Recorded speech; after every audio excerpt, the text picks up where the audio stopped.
watching Cron On, streaming now from Cron 4, the Bay Area's local news station. Thanks for watching Cron On. I'm Ella Sugamonian. With families spending more time at home during the pandemic, there were fears that cases of child abuse would jump. But according to a UCSF study, hospital visits for kids under the age of 5 were actually down for the first 8 months of the pandemic. Joining us now to talk about their research and what they believe may be responsible for that decline is Dr. Sunitha Kaiser with UCSF. Doctor, thanks for taking the time to talk with us. Of course. Thank you for the opportunity to share this work.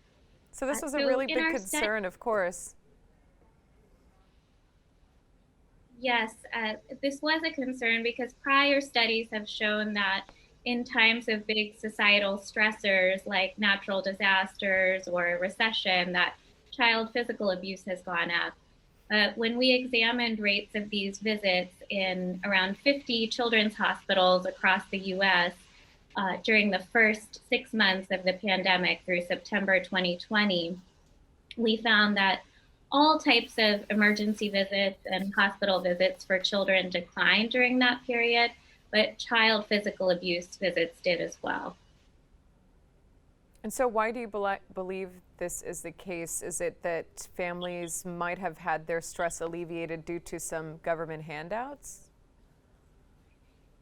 Yeah, so our study, wasn't designed, unfortunately, to pinpoint the cause, but we do have two ideas as to what may have driven these findings. The first is exactly what you said, that there were some policies that really may have protected families with young kids from increased stress during those early months of the pandemic, like financial protections from the CARES Act or protection from eviction. So it's really important to continue to prioritize policies like that as this pandemic goes on. The other might be that there was differences in caretaking for kids during this pandemic, with more caretakers at home able to support one another. So could that be a correlation of possibly previous instances of abuse might have been related to caregivers who are outside of the family? We don't know, again, how exactly caretaking changed during the pandemic, but we know that when parents or caretakers are on their own, that is a more stressful situation. And again, if there were more caretakers at home to share and support each other, that may have driven decreases. But we don't know, specific changes in the types of caregivers and how that might have differed during the pandemic.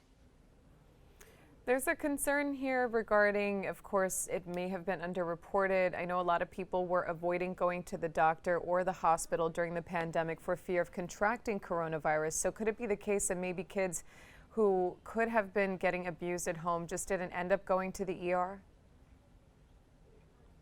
That's a great point. So it's definitely the case that minor injuries from child abuse, for instance, like bruising, might escape medical attention. But we don't expect that to be the case for more severe injuries. So we looked at the proportion of child abuse visits that had more severe injuries, like infants with head trauma or injuries needing intensive care, for instance. And we found that proportion was constant during the pandemic. We would expect it to go up if more minor injuries were just avoiding care. So again, we feel like the patterns were the same to lower, rather than the increases that we would have worried about.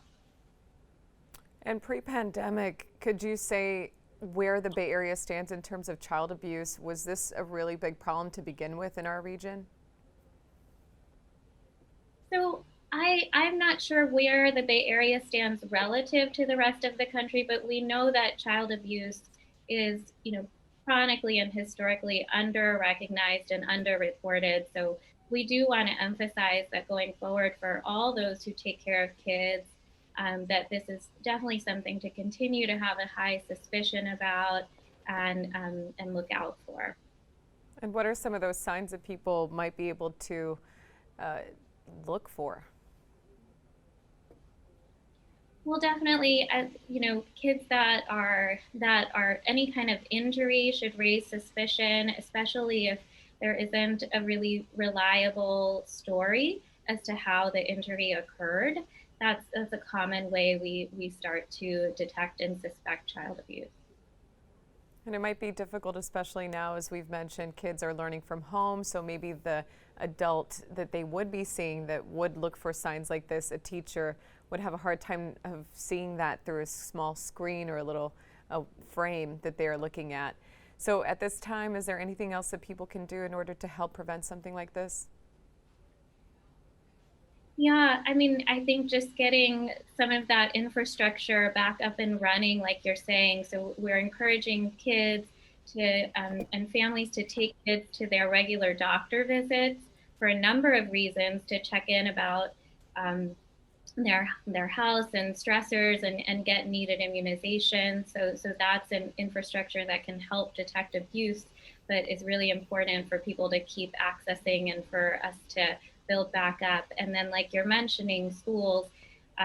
With school closures, there may be decreased detection of child abuse, but there are a number of other detrimental effects on kids that we know are happening with educational setbacks and increases in mental health crises when they're not accessing their normal routines and socializing. So building back up that infrastructure with school and regular doctor visits will be really helpful for detecting child abuse, but a number of really important things for child health.